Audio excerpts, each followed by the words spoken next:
Fortune বরিশালের মালিক মিজানুর রহমানের জীবনের গল্পটা আপনাকে শুধু মুগ্ধ করবে না, অফুরন্ত অনুপ্রেরণাও দেবে। গোটা বরিশালকে গর্বিত করা এই ব্যবসায়ী একটা সময় টিউশনি করিয়েছেন, জুতার ফ্যাক্টরিতে খেটেছেন।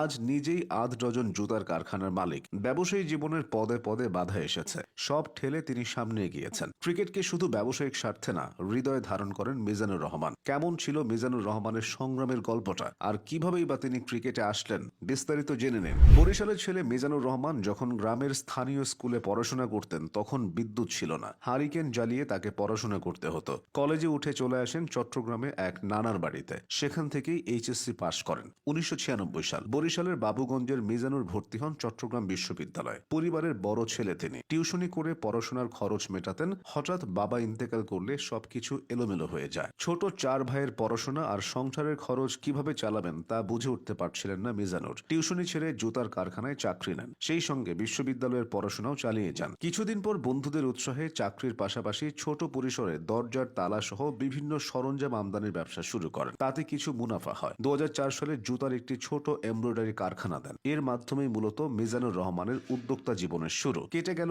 আরো কয়েক বছর। এবার মিজানুর বড় পরিসরে বিনিয়োগ করতে চাইলেন। 2012 সালে বরিশাল শহরে প্রতিষ্ঠা করলেন ফরচুন শুজ নামে রফতানিমুখী জুতার কারখানা। কিন্তু উৎপাদন শুরু করার জন্য কেউ টাকা দিচ্ছিল না। টাকার জন্য অনেক সরকারি বেসরকারি ব্যাংকের দ্বারে দ্বারে ঘুরেছেন তিনি। কাজের কাজ কিছুই হচ্ছিল না। সর্বশেষ ইসলামী ব্যাংকের একজন কর্মকর্তা তাকে চলতি মূলধনের ব্যবস্থা করে দেন। এরপর আর পেছনে ফিরে তাকাতে হয়নি। একে একে জুতার আরো 5টি কারখানা করেন। 6টি কারখানার 3টি বরিশালে, বাকি 3টি ঢাকার সাভার এবং আশুলিয়া আর গাজীপুরে। ফরচুনের কারখানাগুলোতে প্রতিদিন 22,500 জোড়া চামড়াবিহীন জুতা উৎপাদিত হয়। এই কাজে যুক্ত আছেন 7,500 শ্রমিক। আর ফরচুনের জুতা রফতানি হচ্ছে ইউরোপ, আমেরিকা সহ বিশ্বের বিভিন্ন দেশে। ফিলা, ডিজনি, ডিচম্যান, বন্ড স্ট্রিট, প্রাইমার্কের মতো ইউরোপ আমেরিকার খ্যাতনামা ব্র্যান্ডগুলোর জুতা তৈরি হচ্ছে ফরচুনের কারখানায়। স্থানীয় ও আন্তর্জাতিক বাজার মিলিয়ে প্রতিষ্ঠানটির বার্ষিক লেনদেনের পরিমাণ 800 কোটি টাকার উপরে। 2015 সালে প্রতিষ্ঠানটি দেশের শেয়ার বাজারেও তালিকাভুক্ত হয়। বর্তমানে মিজানুর রহমানের 5 ভাইয়ের 2জন মেরিন ইঞ্জিনিয়ার, বাকিরা ব্যবসাতে আছেন। বর্তমানে মিজানুর রহমানের ফ্যাক্টরিগুলোতে 7,000-এরও বেশি কর্মচারী রয়েছেন। তিনি 2,000-এরও বেশি কর্মচারীকে নাম ধরে চেনেন।